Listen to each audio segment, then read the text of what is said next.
win. I'm going off, I know it's time to make a change, and I can take the pain. You wanna sink or swim? I'm gonna go down swinging. Look deep within. I get lost in the feeling. I just need a win. I'm gonna find my meaning. I can make a change. I wanna play the game. You wanna sink or swim? I'm gonna go down swinging. Look deep within. I get lost in the feeling. I just need a win. I'm going off, I know it's time to make a change, and I can take the pain. You wanna sink or swim? I'm gonna go down swinging. Look deep within. I get lost in the feeling. I just need a win. I'm gonna find my meaning. I can make a change. I wanna play the game, yeah.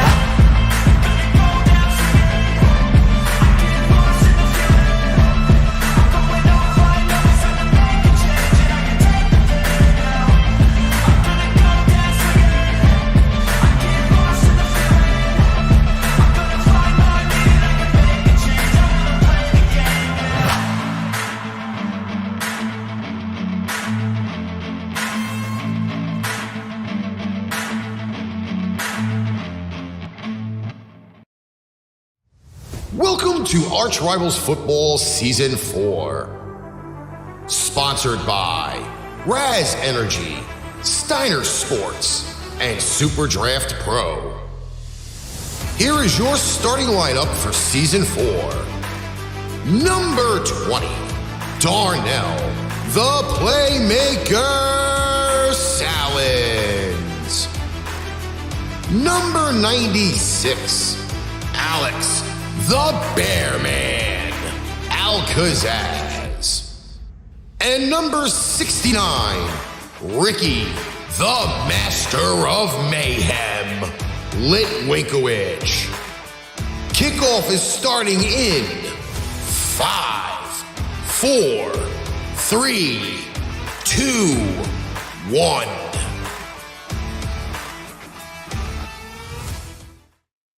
Well, week 1 in the books. It is ArchRivals Football Season 4, the 13th of September, 2022, and I am here chilling and reviewing and popping off on week 1 with, in the middle, everything is bigger in the state of Texas. It is the Bearman, Mr. Alex Kazzaz. He's very speechless, let me tell you. And in the bottom, but still the founding father of ArchRivals Football Season 4, he is number 20 in your playbook, but number 1 in everybody's hearts, except for Buffalo Bills fans. He is Darnell, the Playmaker, Sallins.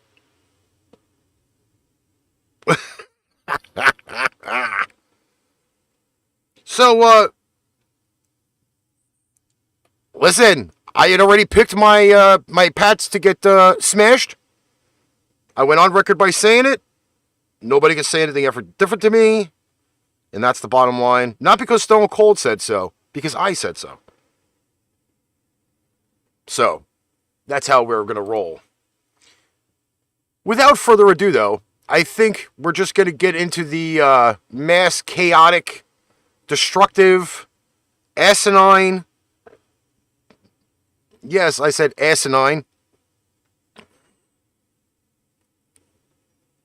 I think we're just going to get right into the review right off the bat. And, Darnell, take it away.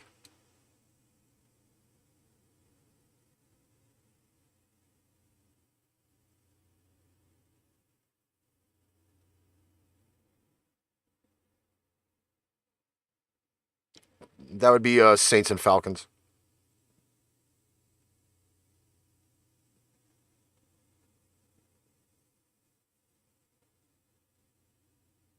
Yes.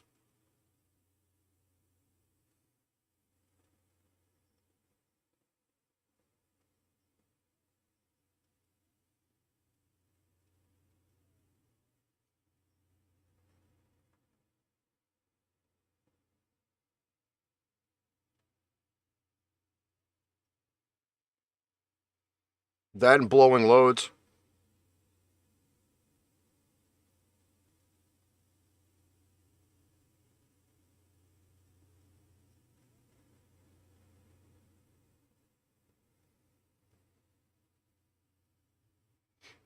I think the majority of the world picked New Orleans.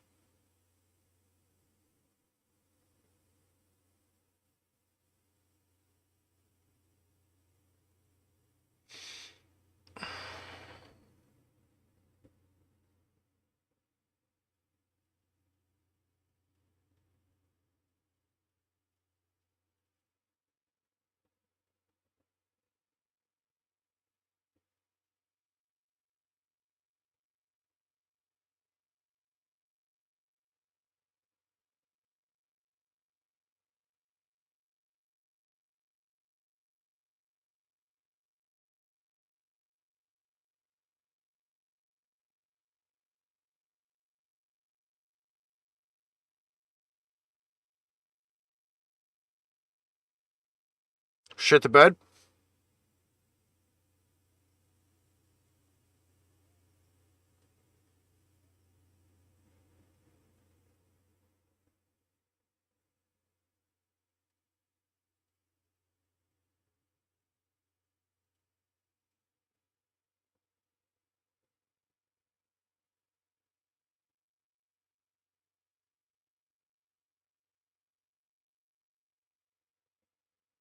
Mm-hmm.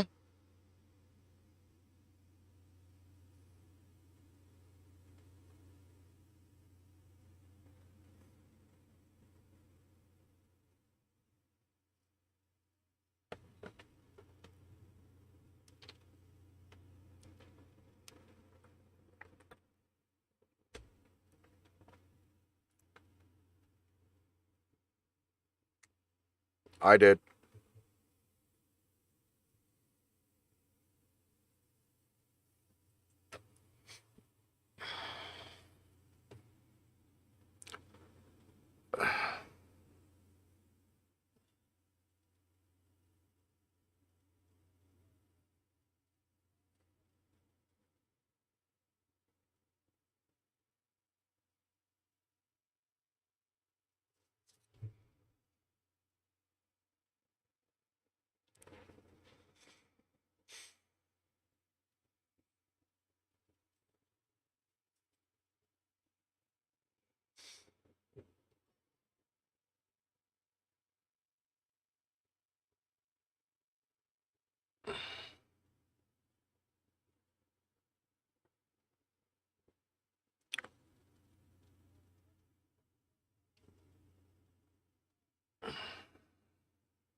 And how many times did they run the ball, Alex?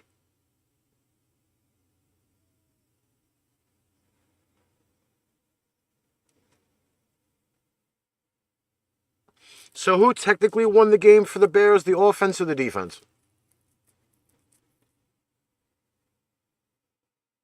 I would say the defense.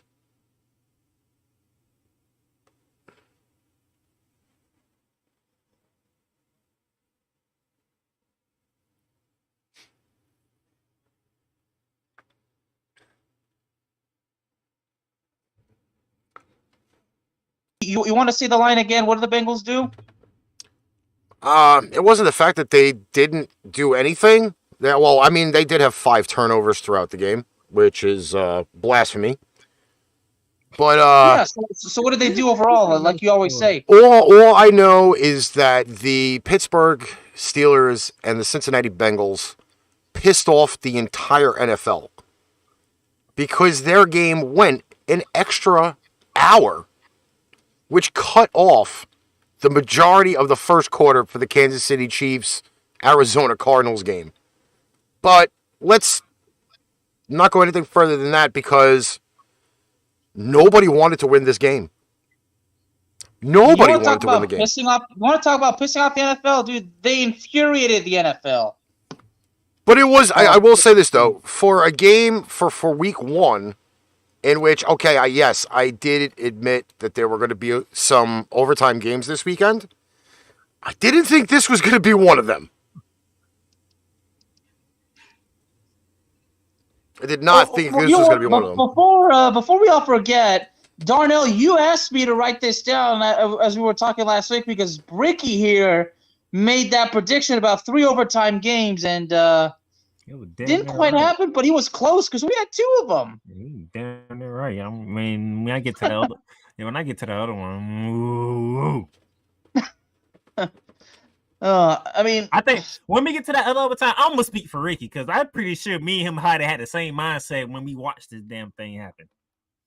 Oh yeah, but Joe Burrow, 5 4 interceptions, a lost fumble.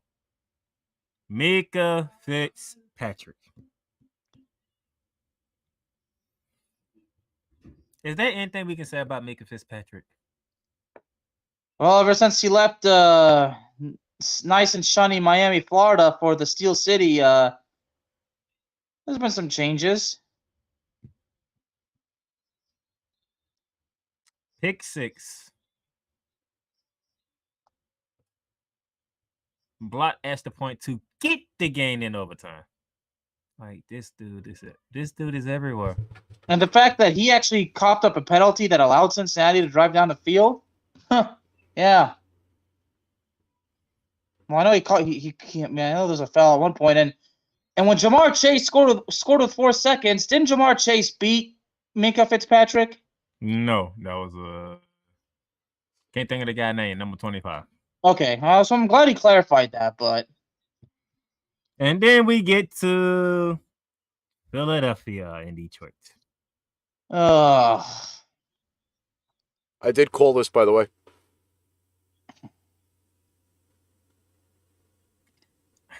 Detroit is a viable team that's going to turn some heads. Look I here. did say Saturday they were going to be in this game, but they weren't going to win. Look here. The halftime score was 24-14. That's why we play 2 halves of football. And then going to the fourth quarter, it was 38-21. This is why we play 2 halves of football. The 60 minutes. They should have got their ass whooped. Ain't that right there, man? Shoulda, coulda, woulda, but didn't. Damn, y'all let them damn Lions fight back in that game. But anyway, Playmaker, I gotta ask you. Now, keep on. This is on a serious note, but I gotta ask you. Did Philadelphia nearly come this close to paying the hefty price of arrogance?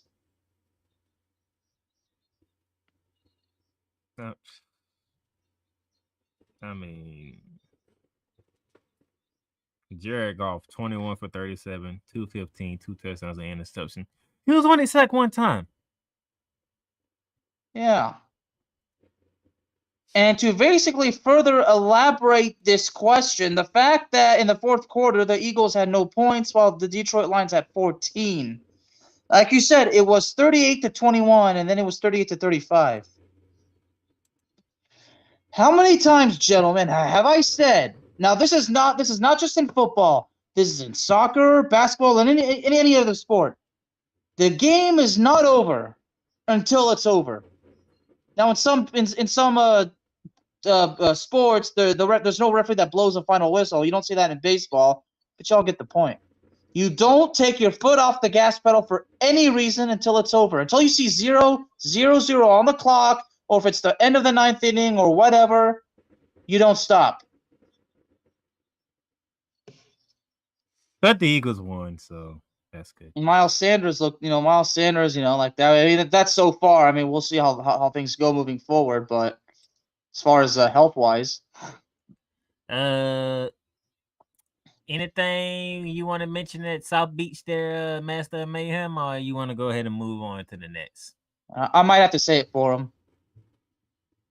Yeah, I knew there was going to be a dumpster fire to begin with. How bad of a dumpster fire, I didn't know. Mac Jones is hurt. Ty Montgomery gone for about 6 to 8 weeks with a knee injury. A lot of injuries kind of screwed them, but the ultimate tone and swing of the game was on the Patriots' first drive, where the referees miraculously miss a pass interference at the goal line, and the Dolphins just pretty much had it from the rest of there. Do you have an update on Mac Jones' injury, Master of Mayhem? It's actually, they're saying back spasms, but back spasms could turn into something else. So, like another quarterback in the recap, maybe missing some time. All right. By the way, Lamar. we also forget, though, that the Pittsburgh Steelers have lost T.J. Watt for about 6 weeks. Yeah, torn pectoral muscle. Although and that's the good news. Well, you know what the interesting part is that no surgery is required. You know, I don't think I've ever heard that before. No surgery required on a torn pectoral muscle. I mean, usually if it's a tear in that part of the body, I would imagine surgery has to be required. But you know, I'm no medical expert. I'm not Dr. Andrews. Yeah, Lamar Jackson. Okay, Okay, may I Playmaker? May I? Go ahead. So there was the news that apparently, once the deadline, arrived, the Ravens and the Lamar Jackson apparently had failed to agree to an extension. But Playmaker, what did we hear not long after this happened? What did Lamar Jackson do to put it in the best terms? He said no. He said no. And the contract, I'm like, okay. I'm speechless because, Ricky has the words, to say about it, but I've got the details of the contract, okay? About $250 million, I believe it was. But it goes further than that because... That's not the problem. But you know how much was guaranteed? Well, okay, this is another contract I'm looking at, but...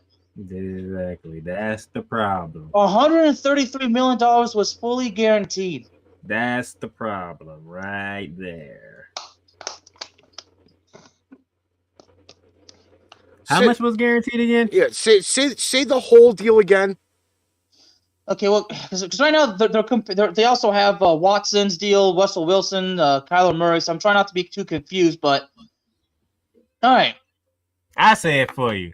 The Ravens offered Lamar Jackson $250 million with $168 guaranteed. Problem is, that's not what Lamar was asking for, and they knew that's not what Lamar was asking for. You know what Lamar was asking for?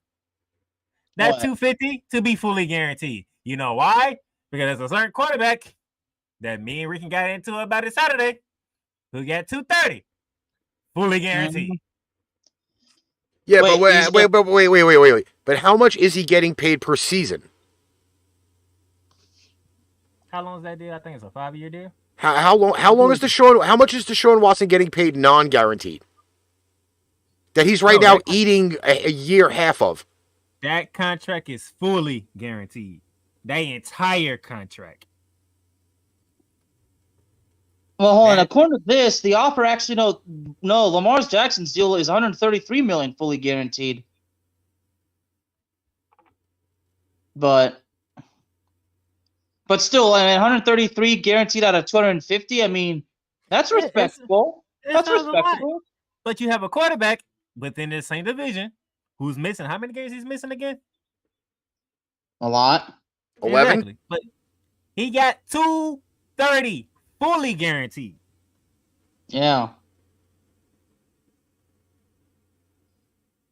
You know what's interesting? Check this out. Well, we all knew he was acting as his own agent throughout the negotiations, but... And that's problem number 2. You want to talk about problem number 2? This might be problem number 3, because he was leaning on for help during this whole thing, aside from the NFL Players Association. Oh, the mother? His mother? The mother? Now you got mom. Now you got mama. Oh. Look, I said this before, and I said it on some of the other podcasts that I do. If Lamar Jackson had an agent, this deal would have been done. This deal would have been done a long time ago. They would have sold $230 for the guarantee. That agent would have made sure, hey, y'all better do something because this guy here, this guy into y'all division who is not going to be playing, this got $230 guaranteed. And you have this guy who is y'all franchise quarterback who has taken y'all to the playoffs. What you going to do? What's best for business and what's best for the family, right? See? Yeah. But Bearman. Mm-hmm. Because I don't want to. Well, here's one more interesting fact. Because Jackson is actually going to make $23 million in his 5th-year option, but after this season, no money is guaranteed. No, it's not. Anyway. Yeah. They did play in a state where the Master of Mayhem state. Well, They play in the state next to where the Mess of Mayhem is at. New Jersey, And a former Raven was on the other sideline. Yeah. Mr. Joe Flacco. How did Flacco look? Like a sloth.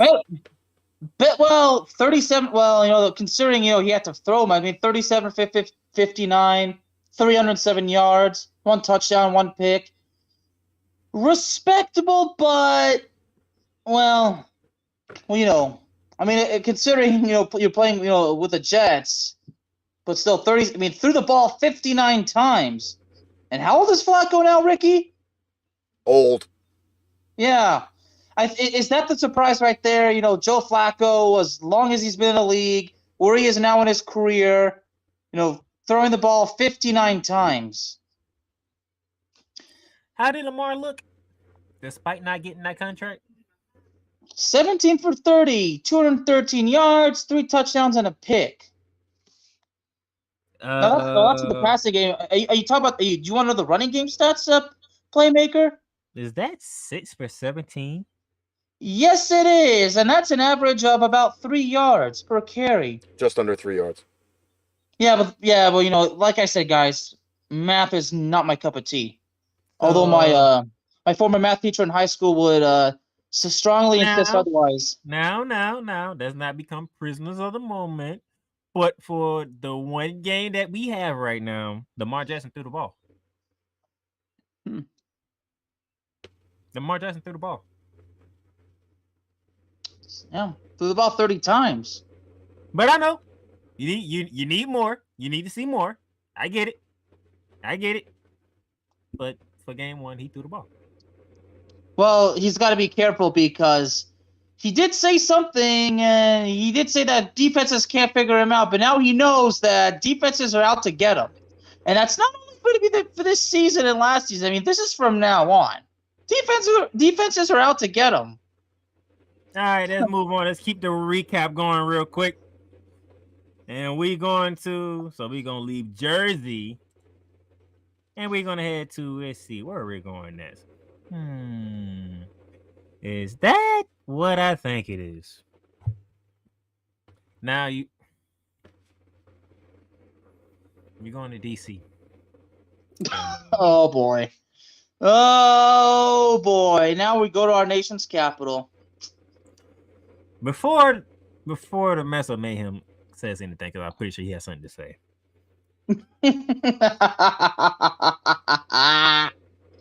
Doug Marrone. No, not Doug Marrone. Doug Peters. Doug Peterson.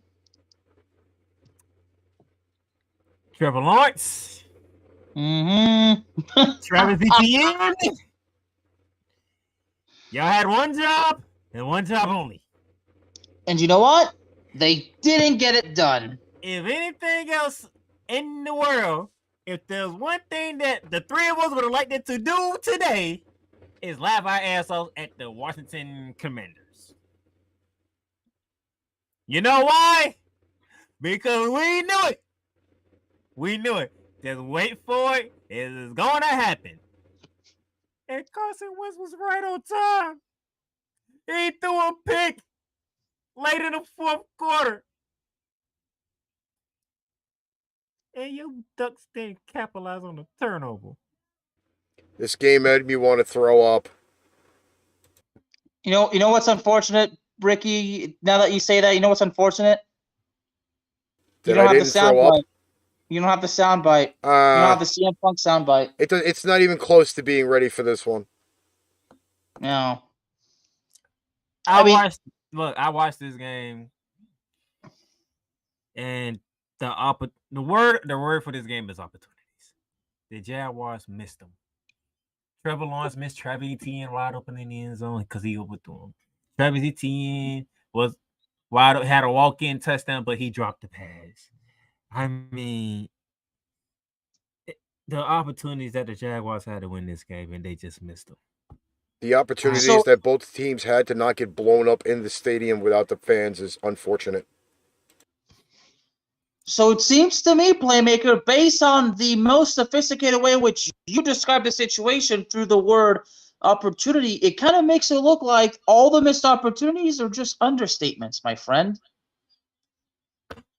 Because Darnell, based on your tone, it kind of seems like when you were watching the game, from a passionate football perspective, but also from a journalism perspective, it kind of seemed like it emotionally affected you because it looked like this game certainly frustrated the hell out of you. Am I correct? Or do you know what we was gonna do today? If Carson Wentz would have lost to the Jaguars again with his new team after he lost to them at the end of the season last year, we would be laughing. We would be laughing our butts off. I was looking You forward and me to for it. sure. I'm not so sure about the Master of Mayhem, but you and me, no doubt about it. Like when he threw the pick, I was like, "Yes, it's gonna happen. The collapse is coming again." And then the damn look. All right, Ricky, you might not have the answer to this, but I'm asking anyway. Why don't these damn DBs turn around and find a goddamn ball? Because they're not trained like professional athletes to do that. When you're defending somebody and you see them getting ready to catch the ball, you're supposed to look for the ball, not the receiver. That will get you pass interference every time. Damn the pass interference. How many interceptions they could have been? How many more interceptions they could have been thrown in week 1? About 37. Turn around. The ball's right there. No. We probably can't laugh at Carson Wentz, but you want to get a kick out of this one? I'm surprised they didn't break both ankles this time. No. Baker. Oh. Baker. How does that L taste, Baker Mayfield? How does that L taste? Now I will give Baker Mayfield credit. The dude played his ass off. Yeah, but it's still shit on a stick. For both teams.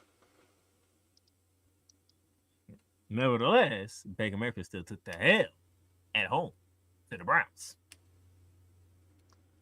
He couldn't take his old team to the Super Bowl. The super shitter. I think he's constipated. And you know what? This is what I'm about to say here. I'm pretty sure Bearman would want to say, but the stat I'm about to give you is the type of stat that pisses Ricky off. Bearman, who returned for the Carolina Panthers? Who returned for the Carolina Panthers? Would that be Mr. McCaffrey? Ricky? Yeah. 10 carries, 33 yards, and a touchdown. Ah, good old Christian McCaffrey. 10 carries.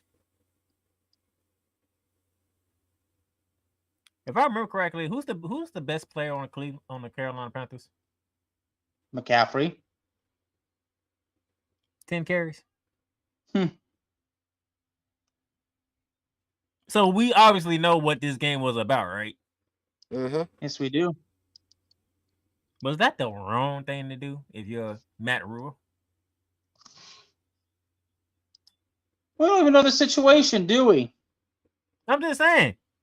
Both of y'all said Christian McCaffrey is the best player on the Carolina Panthers, correct? I did say that, yeah. Your best player got 10 carries and 4 catches, a total of 14 touches in this whole entire game. It is 60 minutes long, as Ricky stated earlier. 14 touches. 14. Now, am I wrong? But doesn't that seem kind of off?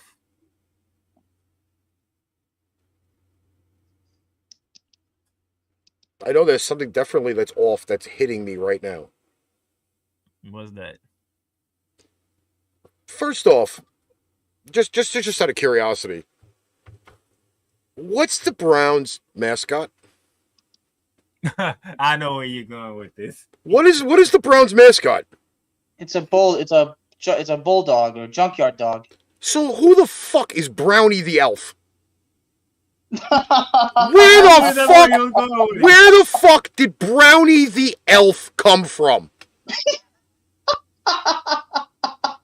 Is this like the turd burglar from like the Keebler elves that they decided to adopt in Cleveland? That this fucking big turd muffin is going to be painted on the field in Cleveland? What kind of happy horse shit is that? Brownie the elf. The outcast from the Pepperidge Farm people. The Keebler people. Brownie the elf. Damn. I knew it. Soon as he said mascot, I knew it was coming. Carry on. I knew it was coming. I knew it. Fucking thing looks disgusting. Goddamn cartoon characters. Ricky you were itching to talk about it. I know you were. Yeah, I was. Couldn't help it. Sorry. Go ahead.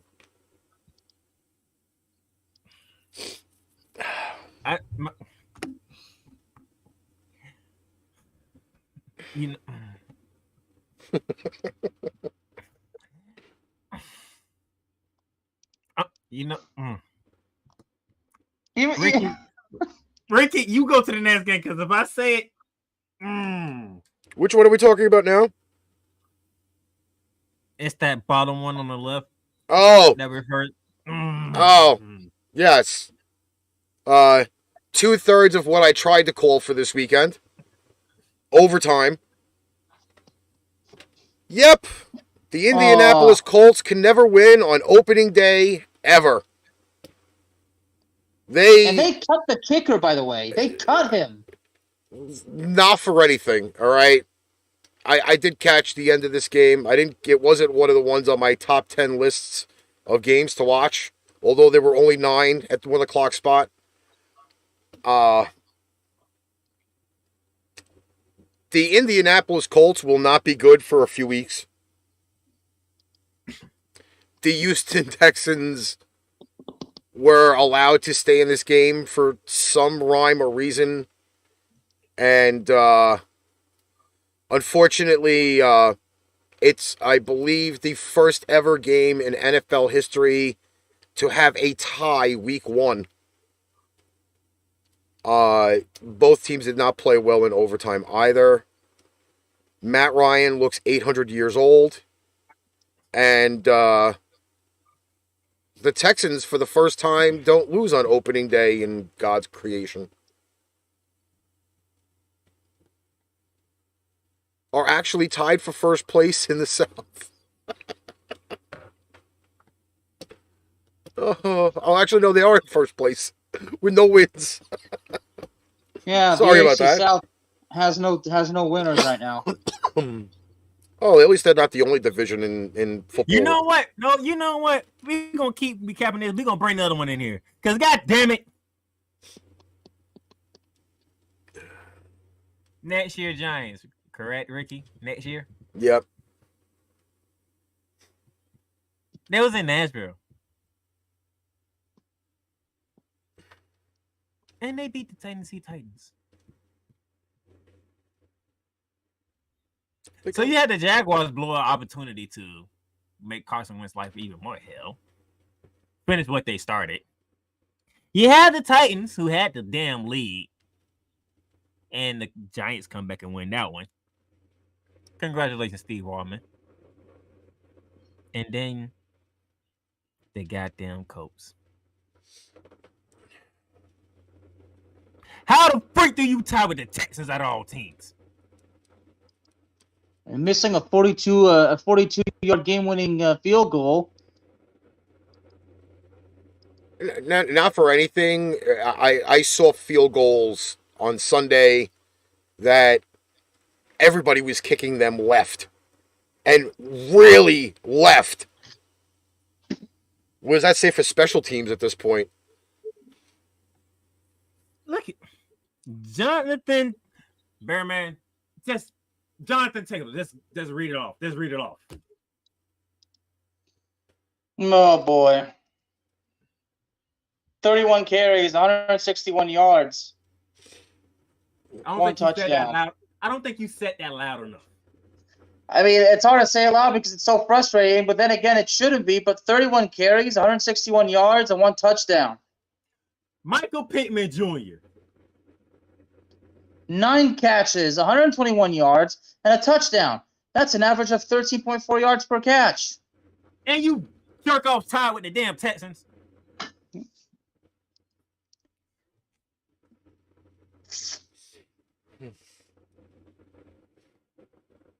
And Cooks, 7 catches for 82 yards.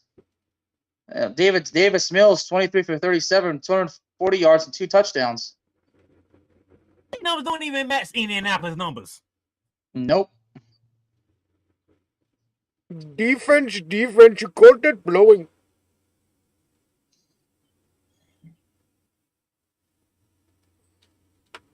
That pissed me off.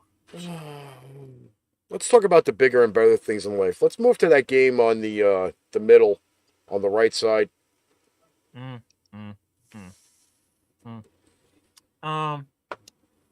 Press, can you do me a favor? Sure.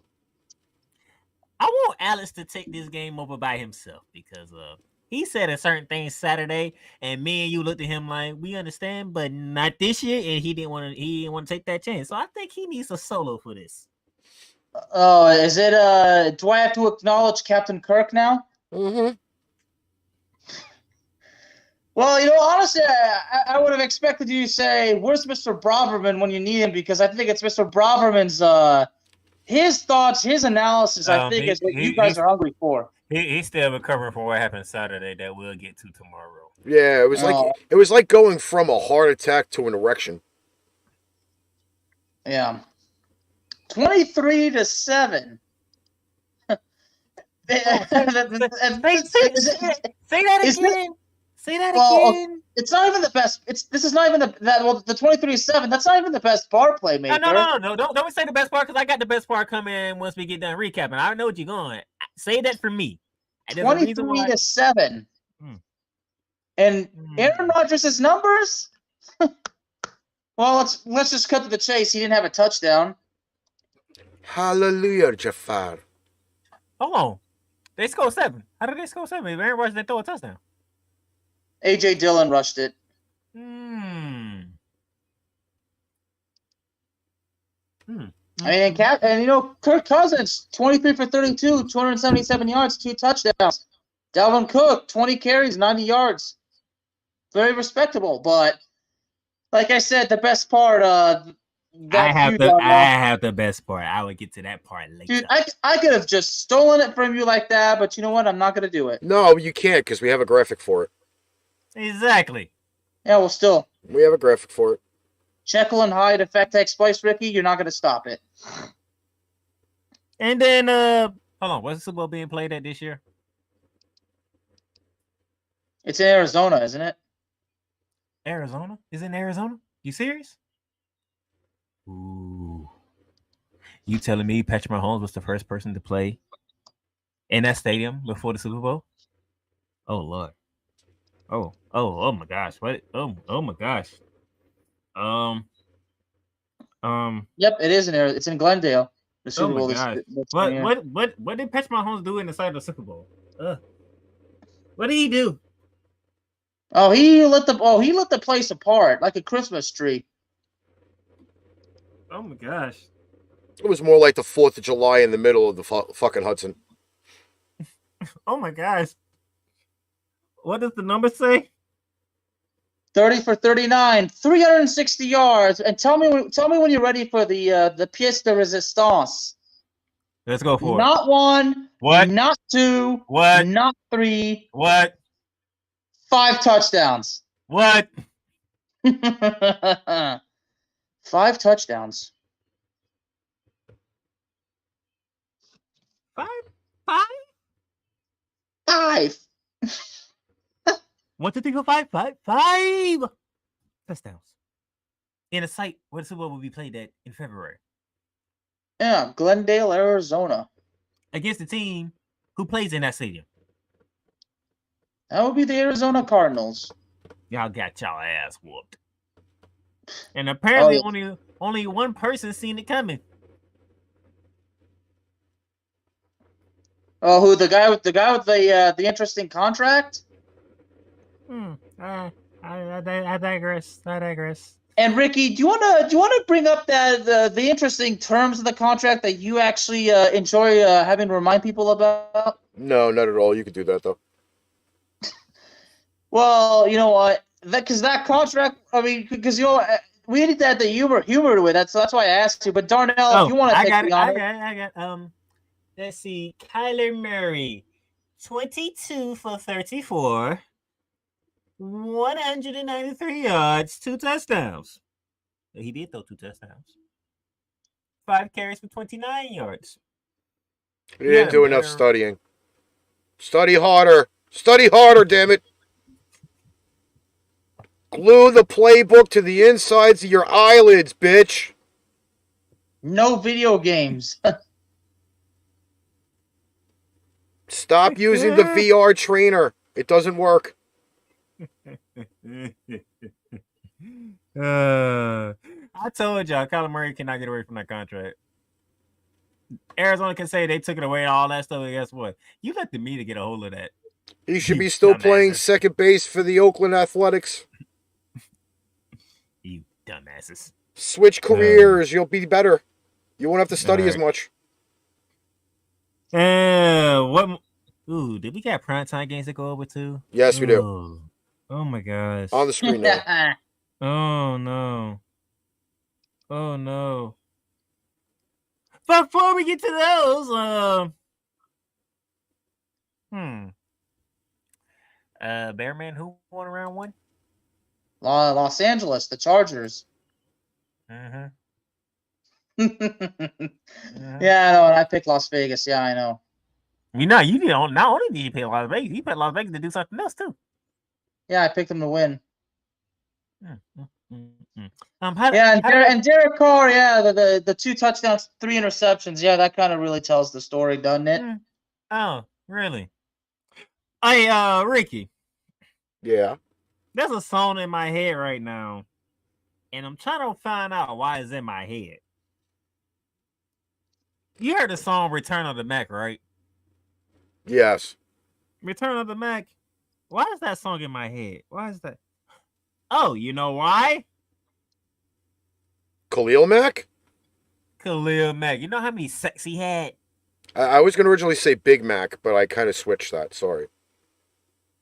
That man got Derek Carr 3 times. And Bearman, who did Khalil Mack start his career with? Las Vegas. Wait, was it Las Vegas? They won Las Vegas at the time. It was Chicago. No, Chicago. No, he started with the Oakland Raiders. Oh. Before John Gruden got a hold of him and sent his ass to Chicago. That's right. And we're still to this day, Ricky said that's the dumbest decision John Gruden has ever made. Well, whoever said John Gruden was smart? Good point. But Khalil Mack got to him 3 times. Oh, and just for my pleasure, Bearman, how did that other quarterback do, on the other side, Oh, the guy that's got a very, very similar transformation kind of thing like me, Jekyll and Hyde. Oh, the future stud of the NFL, Mr. Justin Herbert. 3 touchdowns, 26 for 34, 279 yards. I ain't hear a second there, or I ain't hear an interception in there either. Nope. See, okay, maybe this is why I picked Las Vegas, because I want to see Justin Herbert prove me wrong. I want to see him go into the form that we know. I want him to be that stud that I said that he's going to be. Who knows? But, dude, yeah, you heard me correct. No interceptions. 3 touchdowns. And, all right, Ricky? Yes? Are you ready to take cover? No. Should I go outside and smoke while he does this? Should I mean... I do need my ears for later. I do have editing to do. I mean, I already did. Okay, well, I already ranted on Calvin.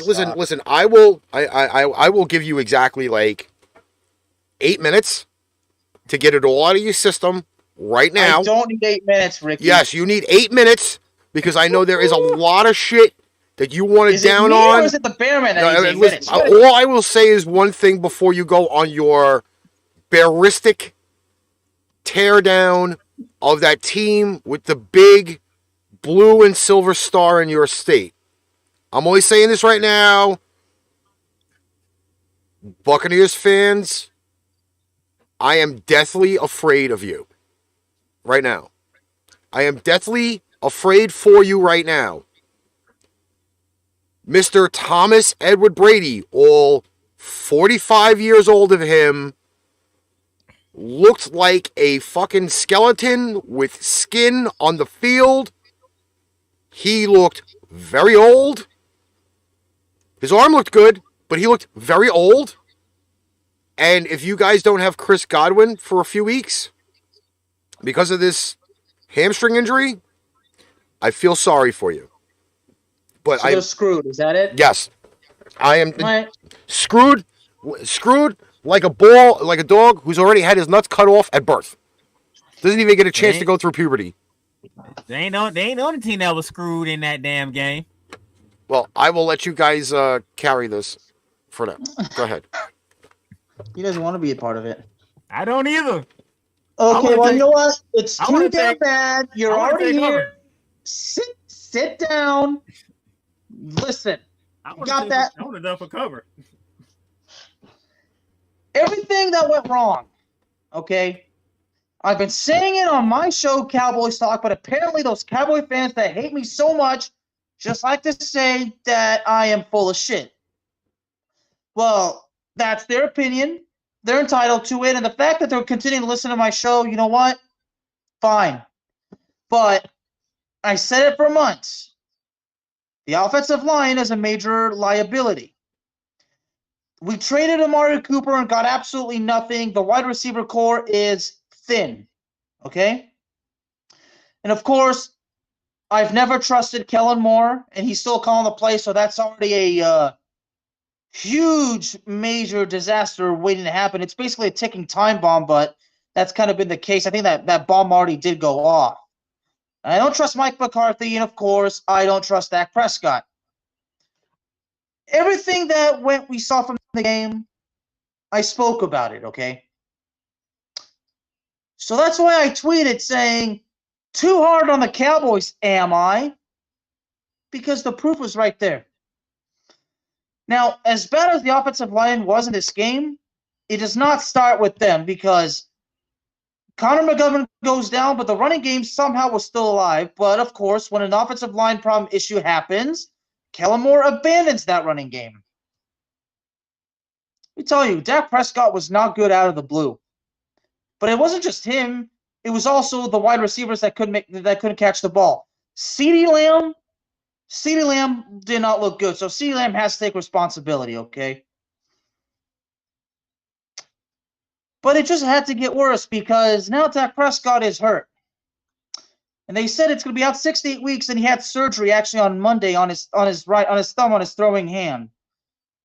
But earlier today, apparently Jerry Jones decides to say that Dak Prescott will not be on injured reserve because there's a good chance he'll be back within 4 weeks, and that is a huge mistake.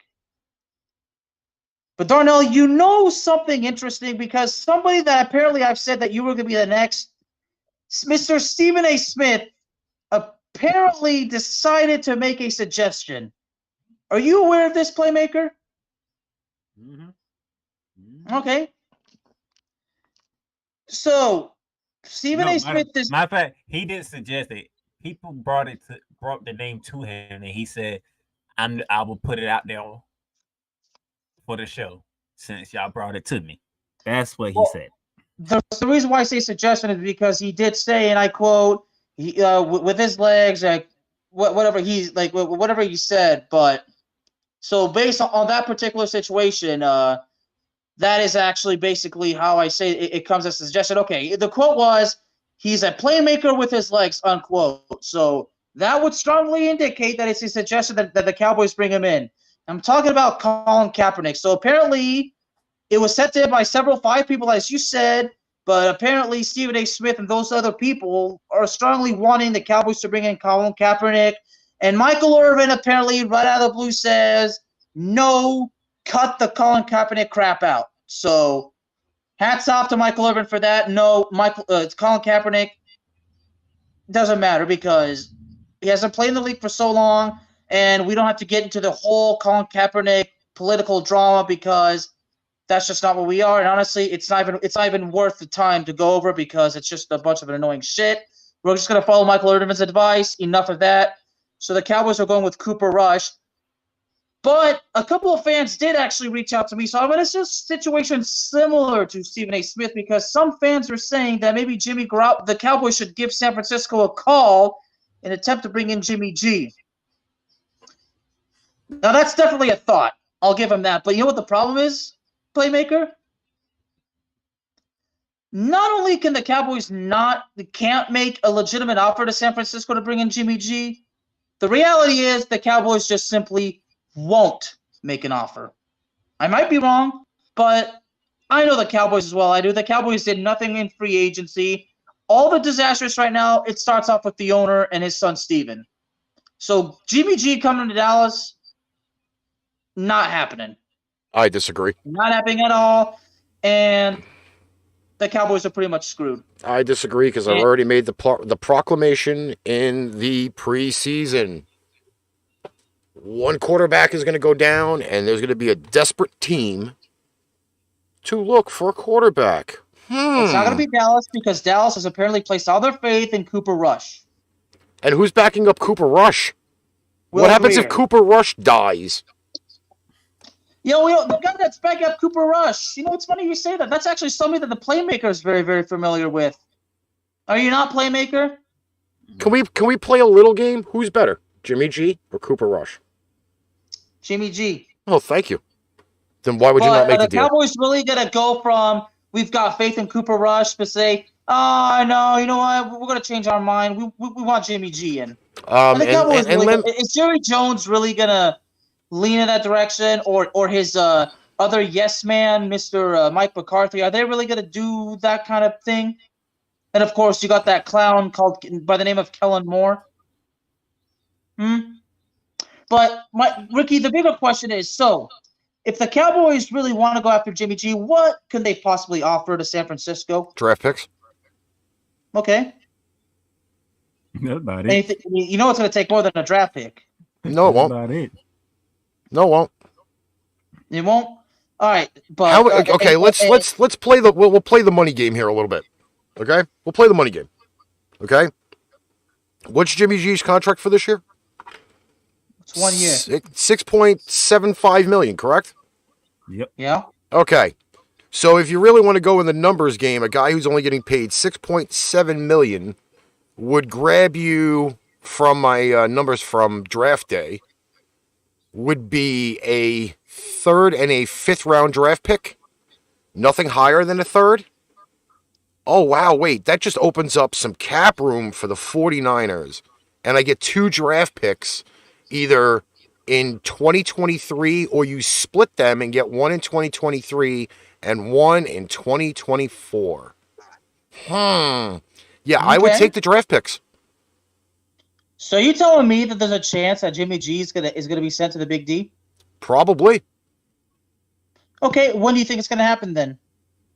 I'll put it to you this way. If Cooper Rush doesn't cut the mustard this weekend and the Cowboys go down 0-2, knowing the fact, let's say the thumb goes 8 weeks. You don't have a chance to win a division in 8 weeks. With as crappy as the NFC East is. And Cowboys fans, I know y'all don't want to hear this. I'm sorry, but sticking with the 8 weeks, right, Ricky? Mm-hmm. Do you know when Dak Prescott comes back? That would be the Packers game. Yeah. Well, it depends. They said it could be against Chicago, but I think after the Bears game, the Cowboys have the bye week, so it could. The way I saw it is, it could be against the Bears, but it's very likely to be against the Packers. Yes, but in a division. But here's the problem, because Ricky, you missed this part because there was a I think I spoke to you about this because Jerry Jones did say something this morning. He made two announcements. Number one was that Dak Prescott would not be going on the IR, and even though I wrote about it already, I'm not gonna retract on that because I mean, are we really gonna make a change because Jerry Jones said it?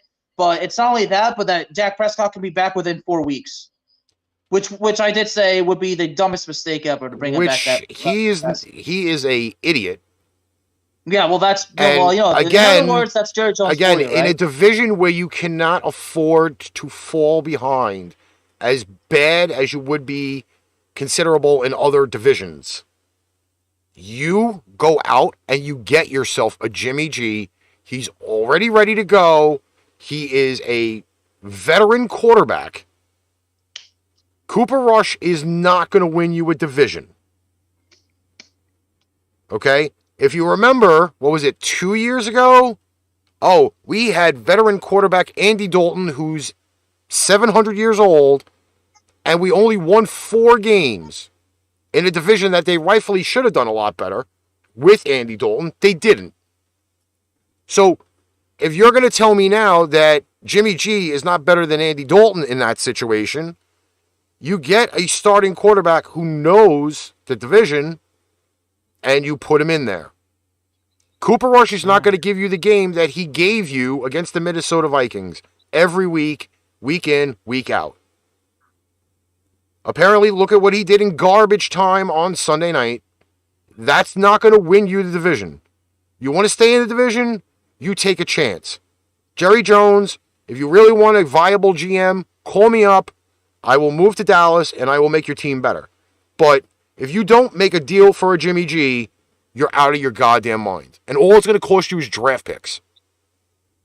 I mean, there's a couple of sources that the link, it says, according to this, Kyle Shanahan is open to possible trades for Jimmy Garoppolo amid the Dak Prescott thing. And check it out, Clutch Points, there's an update, ends Jimmy G Garoppolo links to the Cowboys. Huh. And of course, Jerry Jones said Jerry Jones and the Cowboys won't be trained for Jimmy G or be looking for a long-term replacement for Dak Prescott. And then it says they don't need to anyway. I'm like, okay. Yep. So you know what? I think it's dead. It's dead. By the way, before we move on, y'all the only team that didn't win any other division. Yeah. How about that? And then hey, it's not like I picked them to win the NFC least anyway. And by the way, the only team to win in my division, the damn Seahawks. Oh God. Okay. We gotta get Geno Smith did a whole lot better than I could have ever anticipated. I mean, at one point, Geno Smith was in a position where he only had one incompletion. I think he was at one point 17 for 18. He finished 23 for 28, mind you, 195 yards and 2 touchdowns. Melvin Gordon, what did you do? You got the ball, heading into the end zone, and you fumbled at the goal line. Not once, but twice. Those 3 consecutive fumbles. Denver fumbles, Seattle fumbles, and Denver fumbles again. Am I right? Denver gets the ball back, and you say, "Okay, Melvin, you had the opportunity. You fumbled at the goal line." Javonte Williams, it's your turn. Now your damn center got his ass blown up, and you ran into him, but you fumbled at the goal line. I really wish I had some alcohol right now. Oh no, I'm not even done yet. I just had to pause real quick. I'm just saying, I wish I had some alcohol right now. And then the coup de grace of it all. Yeah, down 1 point. Who is your quarterback? You want to answer the question for the people, Bearman? Russell Wilson. Who is he playing against? His former team. Where are they playing at? In Seattle. You're down 1 point, and you got 2 minutes to go. Who has the second most fourth quarter comebacks in the NFL? Is that a rhetorical question? Yes, it is. Mm-hmm. What he did most of them comebacks at? Ugh. So what do you do? You get to the 40-something yard line. It's a minute to go. You got 3 timeouts. And you run the clock down to 20 seconds and you call a timeout. Ugh. And you send the field goal team on there. Matter of fact, it's a 4th and 5, by the way. It's a 4th and 5 because Javonte Williams got you 9 out of the 14 that you needed. 4th and 5. With a minute to go, you don't call the timeout to 20 seconds. You send the field goal team out there. You caught Seattle by surprise. They call timeout. Menaces kicks it. He misses it. He misses it right, left, whatever you want to call it. Okay. You get another opportunity to think about it, correct? You get to think about this some more. No, we're going to give it to Britt Menace again. And McManus kicks it. I give him credit. He put his foot in that damn football. That football traveled the distance, but it went to the left. To the left. I hear that song in my head. To the left. And who wins the damn game? The Seattle Seahawks. Press. How much is Russell Wilson getting paid? A lot of money. A lot of money. Right? And well, out of that, I think it's 161 million that's guaranteed. 160 guaranteed. On a 4th and 5, right? First and foremost, I'm pretty sure I can answer this for all of us. When it comes to 4th and 5, and you still got a minute to go, ain't we calling timeout right then and there? Ain't we calling timeout right then and there to discuss what's the possibilities that we have going on here? Oh, are we gonna wait to 20 seconds to call a timeout when we have 3 timeouts? Am I allowed to preach yet? Go ahead. Did I or did I not, in the preseason AFC West show, say out loud, your Denver Broncos are not going to be as good as you think they are? Did I not say that? Yep. Did I not see the fact that penalties cost the Denver Broncos in the first half of this game? Did I not see the fact that Almighty God, the Savior, here he is, number 3, Russell Wilson is going to come and save us? Game 1, didn't. As much as Denver moved the ball against the Seattle Seahawks, the little team that could, this glorious uprising of Broncos Nation, gets castrated week 1. The deficiencies are there. If the Seattle Seahawks are going to do this to the Denver defense, imagine what teams like, I don't know, the Chargers, the Chiefs, well, imagine what they're going to do to them. Because Denver gave Seattle way too many opportunities in the game. Denver was favored to come into this game to win by 5 points. 5! And it didn't happen. You can only muster 16 points against a team that we all deemed in the NFC West to finish last. Last! And you show me this? Broncos fans, I would be very, very, very worried about how your 2022 season's going to go. You notice John is not here. I'm telling you right now. I called this. Your team is not as good as what you expect. The Denver Broncos are going to blow smoke up everybody's ass in Denver. I said this. Nostradamus is in the house. That's the recap. And let's see how we did on our picks. And if you notice one thing in the picks,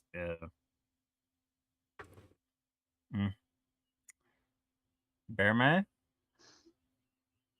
Yeah, I'm Yes. at the bottom. That's what do you have to say for about what you did? It was a bad week. It's not even a fact that it was a bad week. If anybody was playing the sheets, as soon as 4 o'clock happened, and you had that ghastly tie of Colts and Texans, your sheet was blown the fuck up. Russell Wilson came home, shit in the toilet, and didn't flush.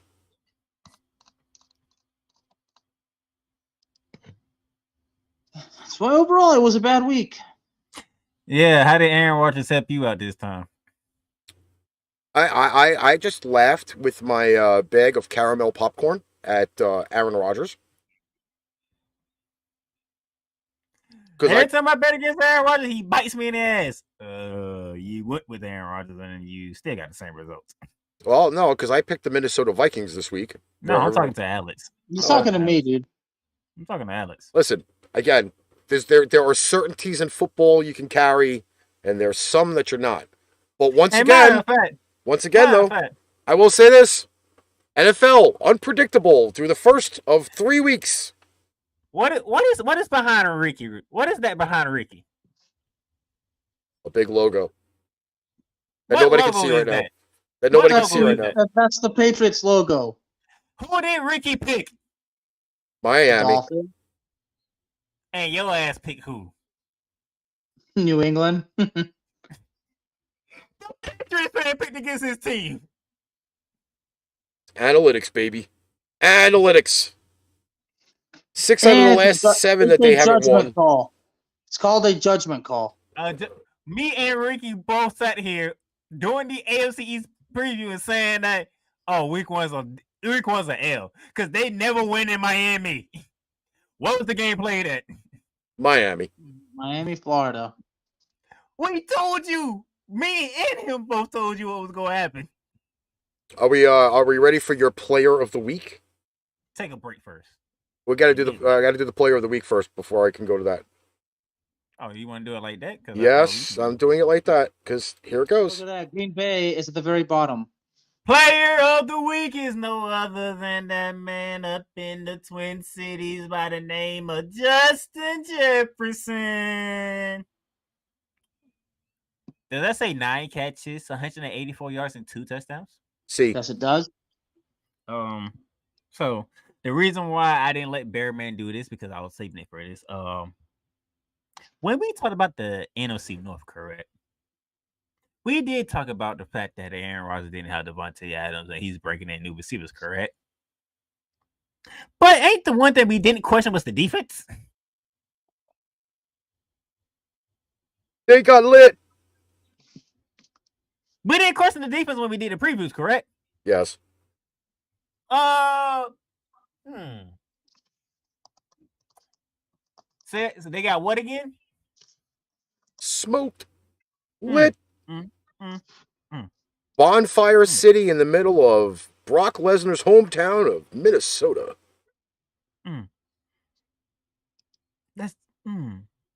I've never seen nothing like this in an opening week. 9 catches, 184 yards, 2 touchdowns against one of the most main division rival who's been owning that division for who knows how long. Yes, player of the week, playmaker of the week, Justin Jefferson. All right, well, we have the commercial when we come back. We got Thursday night football to talk about. No! How joyous that we get to talk about that. Be right back. Paint Train Pipe Bomb Productions and the Playmakers blog are now both partnered with Fanatics. Fanatics is now your new home for all fan merchandise. From the MLB, the NFL, the NBA, the NHL, MLS, NASCAR, WWE, international soccer leagues, and golf. Check out the links below for everyday deals on Fanatics.com.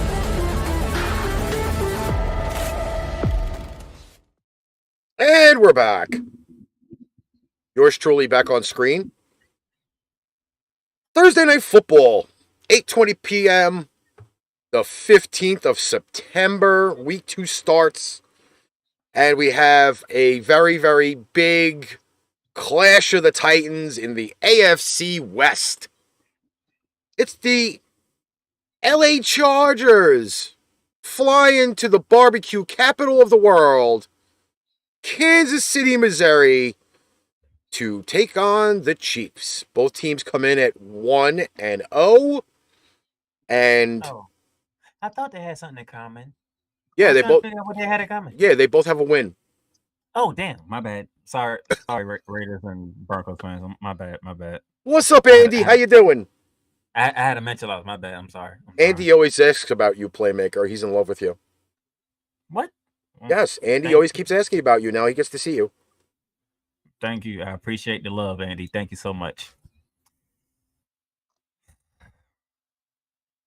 You know, I made Cole Johnson laugh today when I did my guest appearance. You know why? Why? Because he brought up this game, and then it hit me. I was like, God damn it, I got to pick this game tonight, don't I? Why I got to go back-to-back Thursdays and having to flip a goddamn coin and trying to figure out who the hell I'm going with?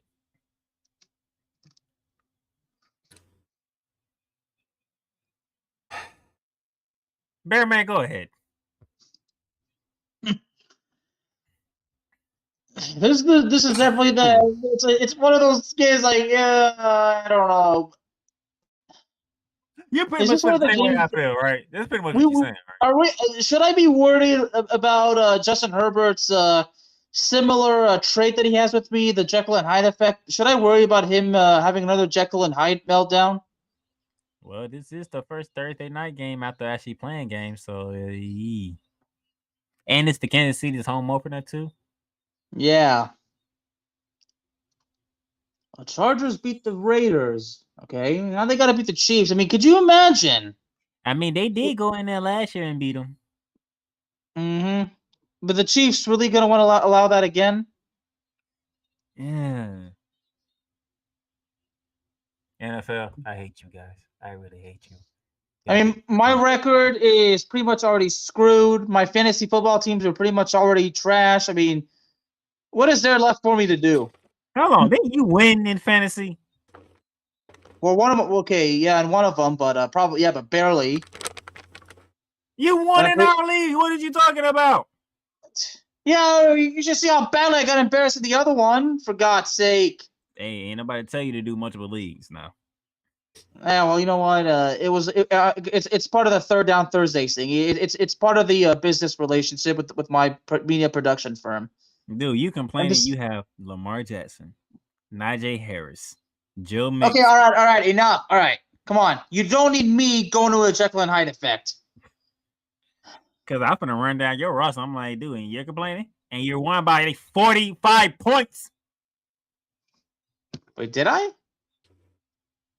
Okay, it must be the other team where I narrowly lost. But anyway, but seriously, on a serious note, Ricky, like I should ask you, like, should I be concerned about Justin Herbert having a Jekyll and Hyde meltdown like I do? I'm going to go by the numbers. I'm going to go with Kansas City winning because it is at Arrowhead. But I refuse to bury Los Angeles. I refuse to bury the Chargers. I mean, it's specifically, you guys know how I feel about Justin Herbert. I have the highest hopes that he's the future of the league. Look, but it's not about the Chargers offense that you really need to be worried about. It's the Chargers defense you need to worry about. Yeah. And again, I don't need to be reminded what Pat Mahomes did in Arizona. Yeah, but I gotta go with Kansas City. Yeah, I'm looking at the numbers here, and the latest that they have that this game is a 55-point under/over, which they should definitely go over, and Kansas City winning by 5 points. I could probably say that this game is going to be a 7-point plus. With the Chargers having more of an established roster than before? But the Chiefs are favorite. Mm-hmm. Well, of course they are. Dude, it's at Arrowhead Stadium. I mean, are they really not going to be favored? You're not getting what I'm getting to. It sounds like somebody's going underdog. No, I'm going with the favorite. Okay. I'm going with the home team. Neither quarterback threw a pick, right? No. But the Chargers almost did give up a large lead on Sunday. That kind of was a cause for concern. Yeah. Both quarterbacks only threw touchdowns, right? Mm-hmm. Okay.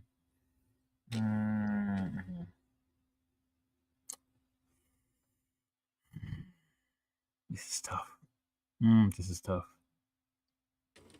Also reminding everybody, this game will not be on national TV.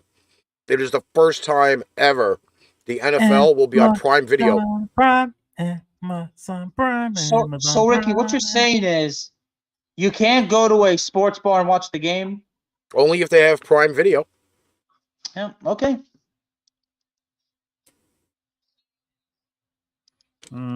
Which, fortunately, this week I'll actually be able to use. But, you know.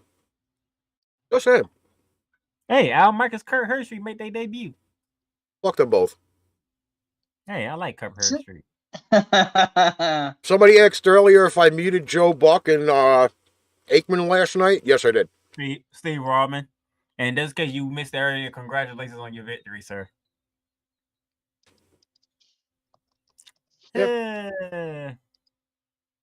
Oh, well, speaking of Mr. Waldman, you know, I don't know if he's been listening to Cowboys talk. I know that I've sent him the link before, but I'm pretty sure he can actually confirm the fact that everything that went wrong with the Cowboys offense, I've been talking about it. I mean, John Misak vindicated me.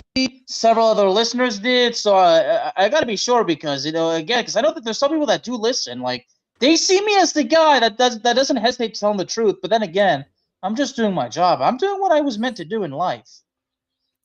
Well, I guess I'll make it 3 in a row. I guess I'll go KC. Look at that. I'm not very confident in that pick either. I mean, look, in my case, I'm picking Kansas City, but again, you know, I refuse, again, to bury the Chargers, and also in Justin Herbert, so. I'm saying that the game will be, so close. So close. Oh, you lost it. He kicked out. Tapped out at the last minute and a half of the game. WWF no mercy. Yes. All right. So that's our recap of week 1. Thursday Night Football coming up. Second banger game in a week that we get to get on Thursday Night Football. Before you do that, do you have any message for the kickers, Ricky? They don't have it in their contracts. I can't say it. You know, they're not like Kyler Murray.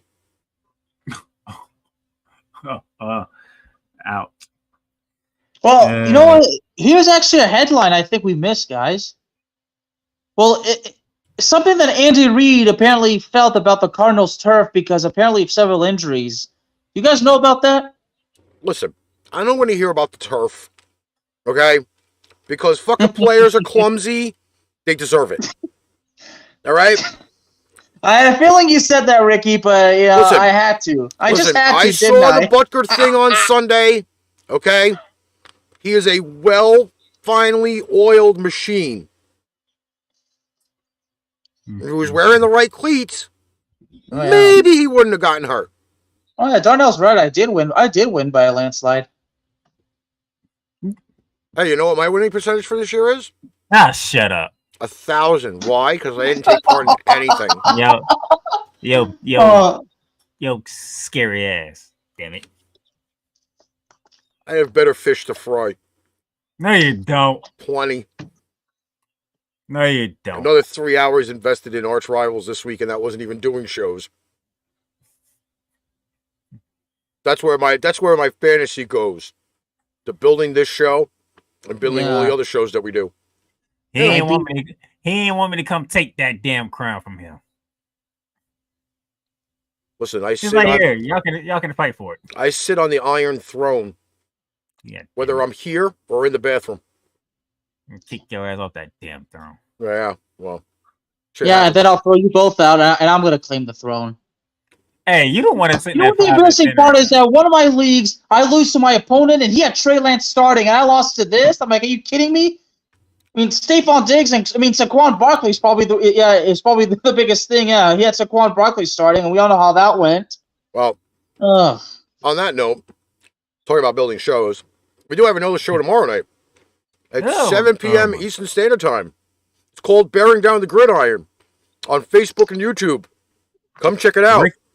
Ricky might have to take me to the ambulance to the hospital after this damn show tomorrow. I'll have it parked outside your house. The y'all think y'all keep hearing the Bearman saying that Jack Lahat thing. Y'all ain't see nothing from me, and wait till tomorrow. All right. On that There's gonna be note, some fireworks. the Master of Mayhem has to take a piss, so I'm ending the show. We have Pipe Bomb Radio tomorrow at 4 p.m. Eastern Standard Time. It's Wind Back Wednesdays, 1976. Bearing Down the Gridiron at 7 p.m. Eastern Standard Time on the Book of Face and the Tube of You. And I'm not talking about the Tube of Goo. Oh, it's gonna be bearing down for sure tomorrow. Yes. On that note, that is the Playmaker on the bottom. That is the Bear of Texas in the middle. The Master of Mayhem on top. We'll catch you guys tomorrow. You've just experienced ArchRivals Football Season 4. Click that like button and subscribe so you'll be notified when a new Arch episode is live on the air.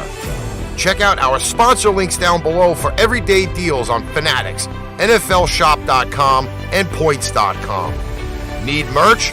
Check out www.paintrainpipebomb.threadless.com for quality merch at amazing prices.